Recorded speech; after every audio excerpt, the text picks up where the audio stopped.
어제 그 광화문에서 큰 공연이 있었습니다. 무슨 공연이 있었는지 아세요? 네, 어떻게 아시네요. 갔다 오신 분도 있는지 모르겠지만 아무튼 그 방탄소년단이라고 하는 약자로 BTS가 3년 9개월 만에 7명이 이제 완전체가 돼서 공연을 했습니다. 그런데 얼마나 전 세계에서 이 BTS가 공연을 한다고 하는데 관심을 많이 갖는지요. 정말 뭐 전 세계에서 그 팬들이 뭐 비행기를 타고 며칠 전부터 우리나라에 이렇게 입국을 해서 이 공연에 참여하기 위해서 노력을 하는 모습을 보게 됐습니다. 근데 이 BTS의 그 전 세계 팬들을 가리켜서 뭐라고 부르는지 아세요? 어떻게 알았죠? 대단하십니다. 아미라고 부릅니다. 그러니까 군대입니다. 그러니까 여러 정말 방어하고 막아낼 그런 모든 그런 잘못된 시류들 있잖아요. 그런 부분들을 좀 막아낸다라고 하는 의미에서 그 팬들을 일컬어서 아미라고 합니다. 마치 우리 교회는 방금 그 찬양을 올려드렸던 그 마하나임 그 뜻이 뭐냐면 하나님의 군대잖아요, 그렇죠? 그 BTS의 그 팬들을 아미라고 부르는 것처럼 우리 교회도 아미가 있습니다.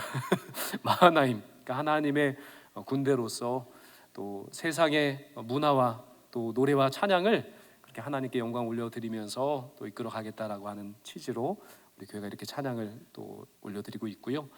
그리고 한 가지 또 질문을 드리자면 이 BTS 그 팬들 그리고 BTS를 상징하는 색깔이 하나 있습니다. 무슨 색깔인지 아세요 혹시? 예, 보라색. 우리 어떻게 하셨습니까? 예, 보라색입니다. 그러니까 사순절 교회 절기의 색깔이 무슨 색이죠? 보라색. 어떻게 BTS는 그걸 알고 광화문 일대를 사순절 정말 이 절기색 보라색으로 그렇게 물들게 하였습니다. 전 세계 사람들이 그렇게 함께 음악으로 하나 될 수 있는 그런 자리를 마련했는데요. 근데 음악 평론가들이 이야기하기로 이 BTS의 음악은 어떤 답을 주는 음악이 아니라 이 BTS의 음악은 질문을 던지는 음악이라는 겁니다. 그냥 답을 툭 던져준 것이 아니라 그 음악의 메시지를 들으면 나 자신을 좀 돌아보게 한다는 거예요. 그 음악을 들으면 나 자신의 정체성을 한번 생각해 본다는 겁니다. 그 음악을 들으면 정말 내가 이 세상에 살아갈 동안에 여러 가지 정말 어려운 일들 그런 일들이 있지만 나 자신에 대한 삶을 돌아보게 하는 그런 메시지들이 그 음악을 통해서 전해진다라고 하는 겁니다. 오늘 함께 읽으신 이 누가복음이 그렇습니다. 누가복음의 말씀을 읽으시면 여러 질문들이 기록되어 있습니다. 수많은 질문이 있어요. 그런데 그 질문 중에서 가장 반복적으로 가장 중요하게 선포하고 있는 질문이 있습니다. 그 질문은 바로 예수님은 누구인가? 예수님은 누구신가? 라고 하는 질문입니다. 한번 따라하겠습니다. 예수님은 누구신가? 예, 이 질문에 대한 대답, 이 질문에 대한 정말 고백이 오늘 본문의 배경입니다. 예수님은 정말 그 사역을 통해서 생애를 통해서 가르치는 그 말씀을 통해서 예수님이 누구신지에 대해서 하나하나 또 우리들에게 가르쳐 주고 계십니다. 이 질문은요, 단순한 지식에 대한 답이 아닙니다. 단순한 어떤 우리가 옹호하고 찬송하는 어떤 진리에 대한 답이 아닙니다. 이 질문에 대한 답이 중요한 이유는요, 이 질문에 대해서 어떤 답을 하느냐에 따라서 심판을 받을 수도 있고 어떤 대답을 하느냐에 따라서 구원을 받을 수도 있기 때문입니다. 예수님은 누구신가라고 하는 이 대답 질문에 대해서 어떤 대답을 하느냐에 따라서 영벌을 받을 수 있고 영생을 누릴 수 있다는 겁니다. 이 질문에 대해서 어떤 대답을 하느냐에 따라서 천국으로도 갈 수 있고 지옥으로도 갈 수 있다라고 하는 아주 중요한 질문이기 때문에 오늘 성경은 바로 이 질문 앞에 우리 모두가 서게 하는 겁니다. 오늘 예배를 드리기 위해서 오신 한 분 한 분들에게 예수님 말씀하시는 거예요. 예수님은 누구십니까? 지금 예배를 드리시기 위해서 이 자리에 앉아 계신 한 분 한 분들에게 있어서 예수님은 어떤 분이십니까? 이 질문에 대해서 베드로 사도께서 이 질문에 대해서 답을 하시는 겁니다. 예수님은 직접 제자들에게 질문하십니다. 오늘 본문 18절을 같이 한번 읽어보도록 하겠습니다. 시작. 예수께서 따로 기도하실 때에 제자들이 주와 함께 있더니 물어 이르시되 무리가 나를 누구라고 하느냐. 아멘. 예수님께서 특별하게 기도하고 계실 때였습니다. 배경이 그렇습니다. 열심히 분주하게 사역을 하시면서 각종 질병 든 사람을 고치시고 수많은 도움과 또한 주님의 손길이 필요한 자들과 함께 사역을 하셨던 분주한 때가 아니었습니다. 주님께서 고요하게 기도하시는 자리에서 기도할 때, 그때 제자들도 함께 예수님의 기도의 자리에 함께 있었습니다. 그렇게 조용하게 하나님께 기도하는 그 자리, 겸손하게 주님 앞에 엎드려 기도하는 그 자리에서 바로 세밀한 하나님의 음성을 들을 수 있는 그 기도의 시간에 예수님은 제자들에게 묻고 계신 겁니다. 너희들은 나를 누구라 하느냐라고 하는 이 질문입니다. 오늘 본문에 보시면 예수님께서는 제자들에게 질문을 하시는데 단순한 질문을 하지 않으시고 두 단계에 거쳐서 질문하셨습니다. 그 첫 번째 질문은 바로 이겁니다. 무리가 나를 누구라 하느냐라고 하는 질문입니다. 예수님이 가셔서 복음을 전하시고 예수님께서 행하시는 그런 현장 가운데에는 수많은 무리들이 늘 따라 나섰습니다. 그러다 보니 그 무리 속에 있었던 제자들은 무리들이 예수님에 대해서 이야기하는 소리를 들었습니다. 그리고 수많은 그 소문이 그렇게 퍼져나갈 때 그 소문에 대한 이야기도 제자들은 그 속에서 듣게 된 겁니다. 그래서 예수님은 바로 제자들에게 물으신 겁니다. 무리가 나를 무엇이라고 여기고 무엇이라 생각하느냐라고 물으셨습니다. 그때 바로 이 제자들 대신해서 이제 대답을 하는데요. 그 대답이 오늘 본문 19절에 나와 있습니다. 그들의 대답입니다. 함께 읽겠습니다. 시작. 대답하여 이르되 세례 요한이라고 하고 더러는 엘리야라 더러는 옛 선지자 중에 한 사람이 살아났다 하나이다. 아멘. 제자들은 들은 대로 예수님께 그렇게 말씀을 드린 겁니다. 그 소문대로 예수님께 대답을 한 겁니다. 예수님 참 훌륭한 분이시고 예수님 참 대단한 분이십니다. 정말 옛 세례 요한과 같이 그리고 옛 선지자와 같이 옛 선지자가 마치 다시 살아나셔서 그 하나님의 나라에 대해서 복음에 대해서 전하시는 것처럼 대단한 분이십니다. 선지자와 같은 분이십니다라고 그렇게 그들이 생각하고 그들이 소문냈던 예수님에 대해서 이야기합니다.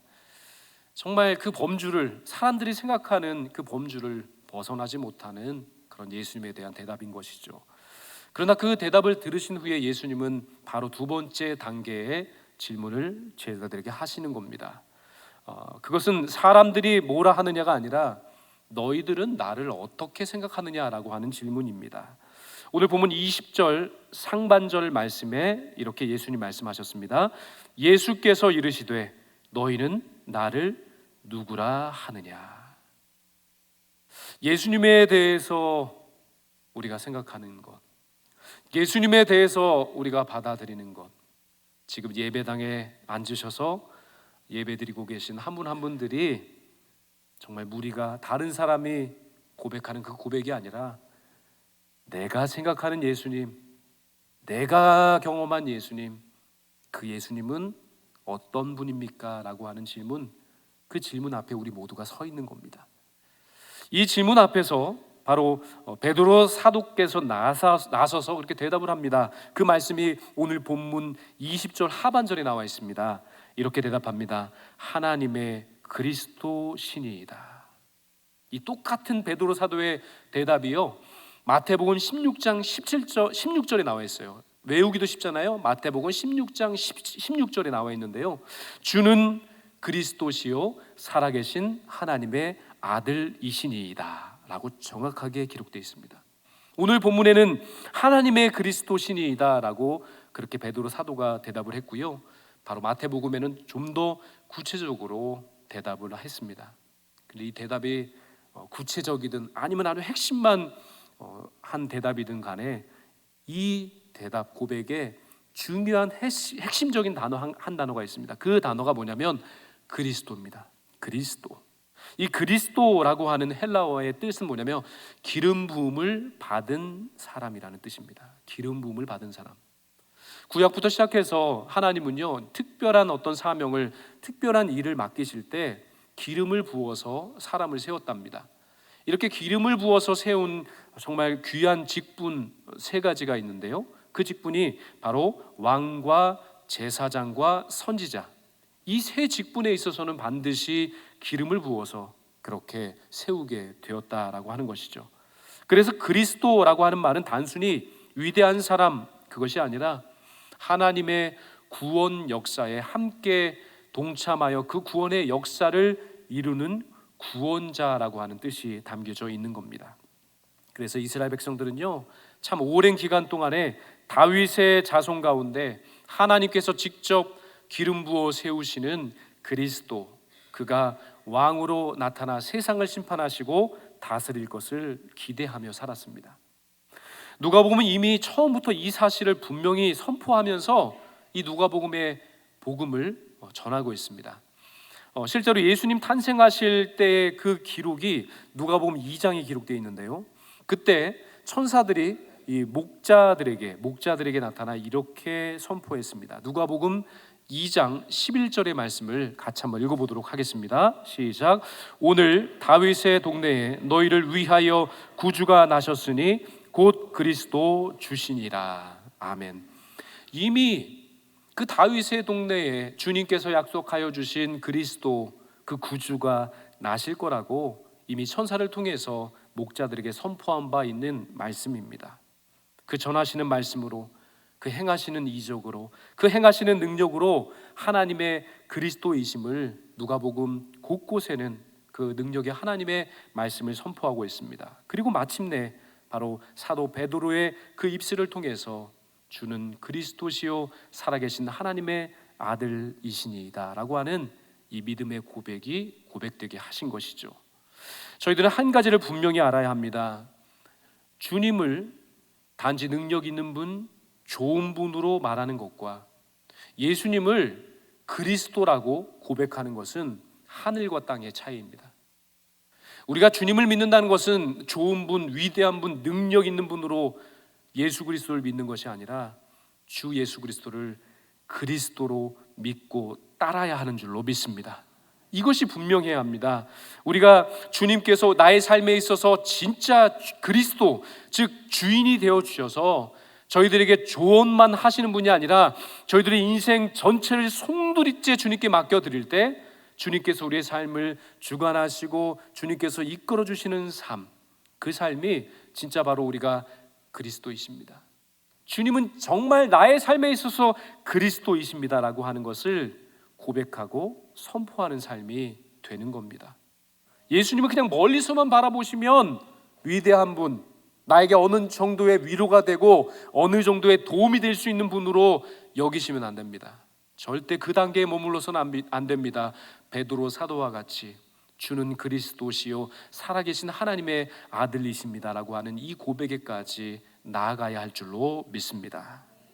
그런데요, 여기서 놀라운 장면 하나가 이어집니다. 베드로의 이 위대한 고백과 그 신앙의 고백이 있음에도 불구하고 예수님은 드디어 그것을 깨달았구나, 드디어 내가 왕으로 이 땅에 와서 그 놀라운 역사를 이룬다는 것을 이제야 깨달았구나, 바로 하나님의 아들 예수 그리스도, 그분이 눈앞에 있구나라고 하는 것을 이제야 깨달았구나, 세상 사람들에게 그것을 전하라 말씀하신 것이 아니었다는 겁니다.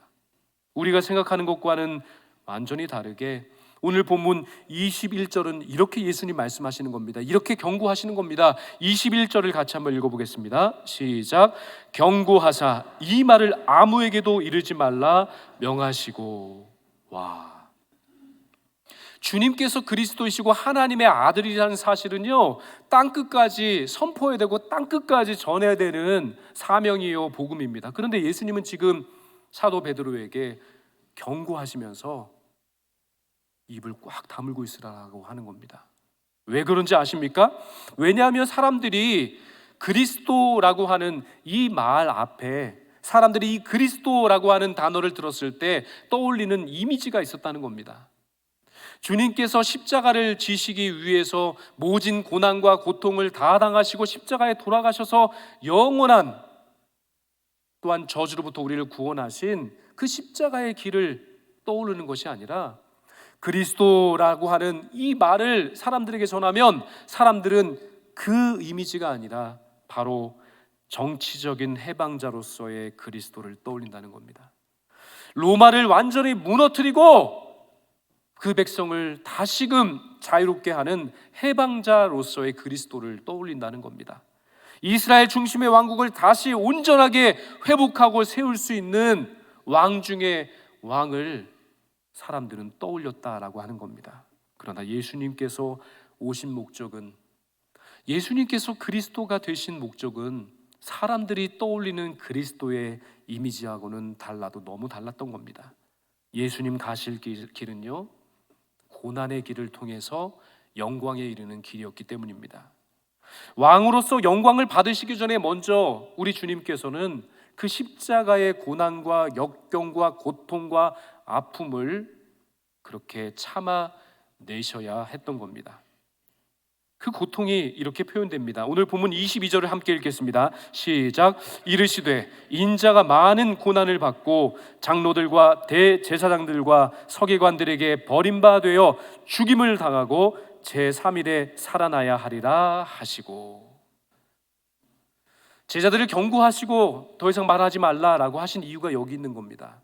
사람들의 기대와 사람들이 그리스도라고 하는 그 단어를 떠올릴 때마다 떠올리는 이미지와는 다르게, 우리 주님께서, 예수 그리스도께서 걸어가셔야 될 그 길은 사람들과의 생각과 사람들이 정말 떠올렸던 길과는 전혀 다른 길, 예수님의 길은 박수 받는 길이 아니라 모진 핍박과 고난을 받고 마침내 버림받으시는 길이었습니다. 예수님이 가시는 길은 높아지는 길이 아니었습니다. 예수님 가신 길은 낮아지되 끝까지 낮아지는 길, 겸손하되 그분의 생명까지 내어주실 만큼 겸손한 그 겸손의 길이었습니다. 예수님의 길은 성공의 길이 아니라 바로 실패처럼 보이는 십자가를 걷는 그 십자가의 길이었기 때문입니다. 사순절은 바로 이 지점으로 우리 모두를 불러 모아 세우는 자리입니다. 예수님은 단지 그리스도로 머물러 있으신 분이 아니라 바로 십자가를 지신 그리스도로 우리의 삶의 자리 가운데 찾아오신 겁니다. 그분의 왕권은 가시관을 통해 드러났습니다. 그분의 승리는 십자가 위에서 영광스럽게 이루어졌다는 사실을 우리는 기억해야 합니다. 사람들은 종종 올림픽 금메달리스트를 보면은 그 영광만을 바라봅니다. 와, 대단하다, 정말 훌륭하다. 그러나 그 금메달을 따기까지 얼마나 많은 훈련, 고된 훈련, 그리고 그 훈련의 과정을 통해서 부상도 당하고 좌절을 겪어야 했지만, 그럼에도 그 모든 것을 극복하고 결국에는 세계 최정상에 올라 금메달을 목에 거는 그 순간에 이르게 됐는지를 우리는 알 수가 없는 겁니다. 마찬가지입니다. 예수님의 영광의 모습만 바라보고 주님께서 걸어오셨던 그 영광의 역사를 이루시기 위해서 주님께서 감당하시고 감내하셔야 했던 그 십자가, 그 십자가를 모른 척할 수는 없는 겁니다. 예수님의 길은 분명했습니다. 고난을 통해서 영광에 이르는 길, 그 길을 걸어가셨습니다. 십자가를 통해서 부활의 역사를 이루시는 그 길을 주님은 우리 앞서서 먼저 걸어가신 겁니다. 이렇게 예수님은 자신이 가신 길을 말씀하신 이후에 이제 우리 모두가 따라야 될 길을 그렇게 말씀하셨습니다. 우리가 따라야 될 길은 어떤 길입니까? 오늘 본문 23절 말씀, 참 중요한 말씀입니다. 밑줄을 치고 별표를 할 정도로 중요한 말씀이고요. 주님 따라 나서는 평생의 삶을 살아가는 제자들, 성도들은 이 길을 끝까지, 천국 가는 그날까지 걸어가야 합니다. 그러니까 마음에 새겨야 되는 말씀이죠. 우리 함께 읽어보도록 하겠습니다. 시작. 또 무리에게 이르시되 아무든지 나를 따라오려거든 자기를 부인하고 날마다 제 십자가를 지고 나를 따를 것이니라. 아멘. 이 말씀에는 세 가지 명령이 있습니다. 자기를 부인하고 날마다 자기 십자가를 지고 그리고 나를 따를 것이라 라고 하는 세 가지 명령입니다. 첫 번째는 자기를 부인하는 겁니다. 날마다 자기를 부인하는 겁니다. 자기 부인은 완전히 내려놓는 겁니다. 완전히 관계를 끊는 겁니다. 완전히 단절하고 거절한다라고 하는 뜻이 있습니다. 주님을 따르는 길은 참 좋아 보입니다. 주님을 따르는 길은 의로워 보입니다. 주님을 따르는 길은 선해 보입니다. 이거 수준이 아닙니다. 이것이 아니라 삶의 중심 자체를 나 중심적으로 생각했던 모든 생각을 주님 앞에 내려놓을 수 있느냐 없느냐, 이것이 바로 나를 부인하는 겁니다. 내가 주인이었던 자리에서 이제 내려와서 주님, 나의 삶의 주인은 주님이십니다. 이제는 제 중심으로, 제 기준으로, 제 계획대로 나의 삶을 그렇게 이끌어가는 어리석은 삶이 아니라 나의 이 삶의 이 운전대를 주님께 내어드리겠습니다. 주님께서 이제 이 운전대를 붙드셔서 나의 삶을 영생의 길로, 의의 길로, 생명의 길로 주님 원하시는 그런 행복의 자리로 이끌어 주시옵소서라고 하는 고백입니다. 또한 날마다 자기 십자가를 져야 한다고 말씀하셨습니다. 날마다입니다. 지속적으로 지는 겁니다. 한 번 결단했다고 끝나는 것이 아닙니다. 십자가를 따르는 삶은요, 사순절 40일 동안만 그렇게 사는 것이 아닙니다. 하나님 부르시는 그날까지 이 길을 따르는 겁니다. 매일 아침마다, 매일 저녁마다, 매일같이 바로 주님 부르시는 십자가 앞에서 반복적으로 주님, 저는 나 자신을 부인하고 주님을 따르겠습니다라고 하는 결단을 매일같이 하는 겁니다.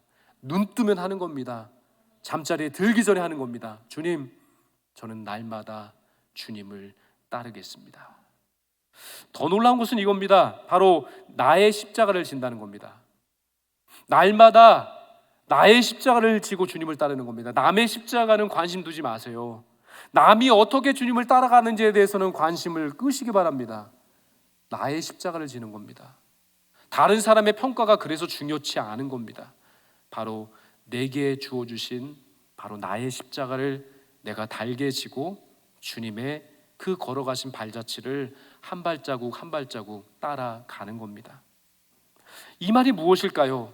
나의 십자가를 진다는 것은 바로 나의 삶의 자리에서, 가정에서 한마디 하고 싶은 말을 참는 겁니다. 그 말을 사랑의 언어로 바꾸어 보는 겁니다. 그 말을 평안의 언어로 바꾸어 보는 겁니다. 화가 나도 그것을 꾹 참고 가정을 살리고 가정을 평화롭게 하는 말 한마디를 바꾸는 그 삶의 자리가 바로 내 십자가를 지는 겁니다.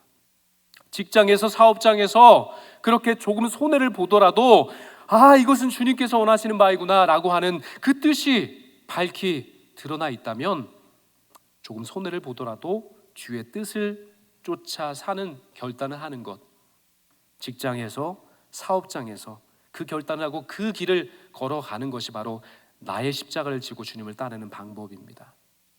관계 속에서 나는 용서할 수 없어 라고 한 만큼 상대편이 내게 큰 아픔과 고통을 주는 그런 행동을 하고 말을 하고 그렇게 나를 힘들게 했다 하더라도요, 그 용서를 내가 먼저 할 수 있는 나의 십자가, 그것이 나의 십자가입니다. 그렇습니다. 주님, 내가 먼저 용서하겠습니다. 주님, 제가 먼저 받아들이겠습니다. 주님, 제가 먼저 끌어안겠습니다 라고 하는 결단, 이것이 바로 나의 삶 속에서 나의 십자가를 지는 진정한 모습이 되는 겁니다. 남들이 알아주지 못하는 봉사와 섬김과 활동이 있습니다. 묵묵히 그 길을 걸어가는 겁니다. 그것이 바로 나의 십자가를 지고 주님을 따르는 진짜 본 모습이 되는 겁니다. 날마다 자기가 지고 따라가는 자기 십자가입니다. 사순절은 이런 날마다 내 십자가를 회복하는 그런 시간, 그런 시간이 바로 사순절입니다. 주님 말씀하십니다. 그리고 나서 나를 부인하고 나의 십자가를 매일 지고 따를 뿐만 아니라 그것으로 나를 따라오라 라고 말씀하셨습니다. 제자는 발자취를 따라 걷는 사람입니다. 단순히 예수님을 존경하고 예수님에 대해서 그렇게 좋은 이미지만을 가지고 살아가는 사람이 아니라, 그것이 아니라 주님을 따라가는 삶, 그가 진짜 성도의 삶이고 제자의 삶입니다. 주님의 발자취를 하나하나 쫓아가는 겁니다. 주님의 발자취가 지워지기 전에, 희미해지기 전에 그 발자취를 한 발자국 한 발자국 걸을 수 있을 때, 그때 그 시기를, 기회를 놓치지 않고 주님을 따라 나서는 겁니다. 그런데 이 주님의 뒤를 쫓아가는 발자취가 어려운 이유가 있습니다. 그 발자취를 따라가기 어려운 이유는요, 외부에 있는 다른 사람 때문이가 아닙니다. 환경 때문이가 아닙니다. 주님의 뒤를, 주님의 발자취를 따르지 못하게 하는 가장 큰 걸림돌, 가장 큰 방해 요소가 무엇인지 아십니까? 밖에 있지 않습니다. 내 안에 있는 나입니다. 나 자신이 그 예수님의 발자취를 가장 따르지 못하게 그 발목을 잡고 장애물이 되고 걸림돌이 된다는 사실을 우리는 알아야 합니다. 그래서 결국 예수님은 제자의 길을 더 분명하게 제시해 주시기 위해서 한 가지 역설을 말씀하셨습니다. 그 역설의 말씀이 오늘 본문 24절의 말씀입니다. 같이 한번 읽어볼까요? 누구든지 제 목숨을 구원하고자 하면 잃을 것이요, 누구든지 나를 위하여 제 목숨을 잃으면 구원하리라. 아멘. 역설을 통해 진짜 생명을 말씀하는 겁니다. 역설을 통해 진짜 행복을 말씀하시고, 역설을 통해 우리가 진짜 가야 될 그 길을 제시해 주신 겁니다. 목숨을 구하고자 한다는 것은요, 주님, 내 인생 제가 마음대로 하게끔 내버려 두세요. 내 인생은 내가 책임집니다. 내 힘으로 살겠습니다. 내 경험으로 살겠습니다. 내 결단으로, 내 선택으로 살겠습니다 라고 고집 피우는 겁니다. 그게 바로 내 목숨을 구원하고자 하는 우리들 속에 있는 아집이라고 할 수 있습니다. 절대로 부인하지 않습니다. 자기 자신을 부인하지 않습니다. 십자가를 지고 싶지 않습니다. 나 자신을 부인하고 싶지 않다라고 하는 결단인 것이죠. 그러나 주님 말씀하십니다. 그렇게 살면 생명을 잃을 것이다. 참 생명을 얻지 못할 것이다 라고 말씀하셨습니다. 반대로 나를 위해 죽으면, 나를 위해 목숨을 잃으면, 주님을 위해 나 자신을 내려놓고 주님의 뜻을 선택하고 주님의 발자취를 따라 살 수 있으면 그 발걸음이 사는 길이고 그 발걸음이 행복에 이르는 진짜 발걸음이다 라고 우리 주님은 바로 역설을 통해 살 길을 제시해 주신 겁니다. 그러면서 다시 한번 아주 가치 있는 질문에 대해서 물으시면서 이렇게 말씀하셨습니다. 25절에 보시면, 사람이 만일 온 천하를 얻고도 자기를 잃으면, 잃든지 빼앗기든지 하면 무엇이 유익하리요? 단순한 질문이지만요, 한번 성도님들도 생각해 보시기 바랍니다. 만일 온 천하를 얻고도 자기를 잃든지 자기 자신을 빼앗긴다면 그것이 무슨 소용이 있겠습니까? 온 세상을 얻는다, 이것은 성공입니다. 인정입니다. 쾌락입니다. 소유입니다. 세상 사람들이 추구하는 그 모든 것을 다 얻었다 할지라도 나 자신을 잃으면 무슨 소용이 있겠습니까? 우리 영혼이 죽어간다면 무슨 소용이 있겠습니까? 우리가 영원한 형벌에 처해진다면 그것이 무슨 소용이 있겠습니까? 그래서 제자로 사는 삶은 힘들어도 의미가 있는 겁니다. 제자로 주님의 뒤를 따라 사는 삶은 손해보는 것처럼 보이지만 모든 것을 얻는 진짜 행복한 삶이고 모든 것을 얻을 수 있는 삶이라고 말씀하고 계신 겁니다. 그러면서 말씀하시기로 이런 경고를 하시면서 제자들에게 가르침을 마무리하십니다. 26절을 같이 한번 읽어보도록 하겠습니다. 시작. 누구든지 나와 내 말을 부끄러워하면 인자도 자기와 아버지와 거룩한 천사들의 영광으로 올 때 그 사람을 부끄러워하리라. 정말 이런 부끄러움을 당하지 않았으면 좋겠습니다. 평생을 주님을 믿는다고 살아왔지만 결국에는 아버지와 거룩한 천사들 앞에서 영광으로 주님께서 임재해 주실 때 그 사람을 내가 부끄럽다 말한 그 자리에 서게 된다면 얼마나 부끄럽겠습니까? 누구든지 나와 내 말을 부끄러워하면 그리 된다라고 말씀하여 주셨습니다. 그러나 동시에 27절의 말씀처럼 정말 이 세상을 떠나기 전에 하나님의 나라를 이미 볼 사람도 있겠다라고 하는 그런 말씀도 주셨습니다. 사랑하는 성도 여러분, 오늘 우리 주님께서 질문을 통해 가르쳐 주시는 그 중요한 명제는 아주 확실합니다. 예수님은 누구십니까? 예수님은 하나님의 그리스도이십니다. 그러면 그리스도는 어떤 길을 걸어가셨습니까? 그것도 확실합니다. 주님은 고난의 길, 십자가의 길을 통과하셔서 영광의 부활의 길을 걸어가셨습니다. 그러면 제자는 어떻게 살아야 할까요? 그 답도 주님께서 이미 주셨습니다.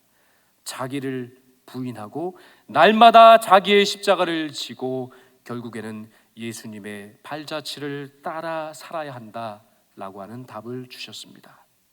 사순절은 바로 이 결단을 새롭게 하는 자리입니다.